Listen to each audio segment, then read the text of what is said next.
মুসলিমদেরকে মারার জন্য ভারতে নতুন নতুন পায়তারা চলতেছে। এখন আমাদের এই ভাইরা তো বদ্ধ একটা জায়গায়।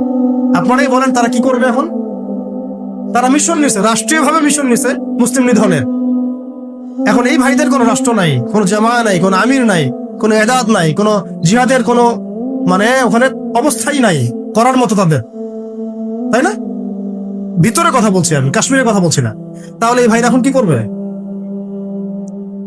এই যে অবস্থা, এই অবস্থা কি মনে করছেন আমাদেরকে প্রভাবিত করবে না? অভ্যন্তরীণ ভাবে এখানে বাংলাদেশে আমরা বেশিরভাগ মুসলিম হলেও আমাদের আশেপাশে চতুর্দিকে ঘোরাফেরা করতেছে কুফফাররা, চতুর্দিকে ঘোরাফেরা করতেছে। আপনি কাকে বিশ্বাস করবেন?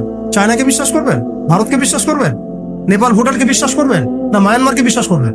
আপনি যাবেন কোন দিকে? আমাদের প্রস্তুতিটা কি? আমাদের প্রিপারেশন কি? রাষ্ট্র কি প্রিপারেশন নিচ্ছে? আমার কথা হচ্ছে, রাষ্ট্র নাকি যুদ্ধ করে? সবাই বলেন একটা কথা না, রাষ্ট্রের অধীনে যুদ্ধ। তো রাষ্ট্র কি প্রিপারেশন নিচ্ছে? রাষ্ট্রের সেই ফিকির আছে কিনা? রাষ্ট্রের তো এই ফিকিরটুকু নাই যে রাষ্ট্রের মধ্যে ইসলামিক আইনগুলো বাস্তবায়িত হোক। এইটুকু ফিকির নাই তো আপনাদের।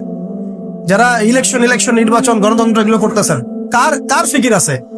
আল্লাহর কসম করে মুখে হাত দিয়ে বলেন তো, কার ফিকির আছে ক্ষমতায় গিয়ে আপনি আল্লাহর আইন বাস্তবায়ন করবেন? ইসলামপন্থী ভাইদের কথা বাদ দিস, ইসলামপন্থী ভাইদের কথা বাদ দিলাম, আমি সেকুলারদের কথা বলছি, ডেমোক্রেটিকদের কথা বলছি। রাষ্ট্র চলে আসছে এইভাবেই। আর যারা ফিকির করছেন ইসলাম নিয়ে আমি যাব, ওখানে গিয়ে এটা করবো, এটা আপনি ডেমোক্রেটিক সিস্টেমে করতে পারবেন না। আপনাকে সিস্টেমটা সরাই ফেলতে হবে। গণতন্ত্র বলে কোনো শব্দই রাখা যাবে না, তারপরে শরিয়া কায়েম করতে পারবে। শরিয়া আর গণতন্ত্র একসাথে থাকতে পারে না। শরিয়া, গণতন্ত্র, ধর্মনিরপেক্ষতাবাদ, কমিউনিজম এগুলো একসাথে থাকতে পারে না।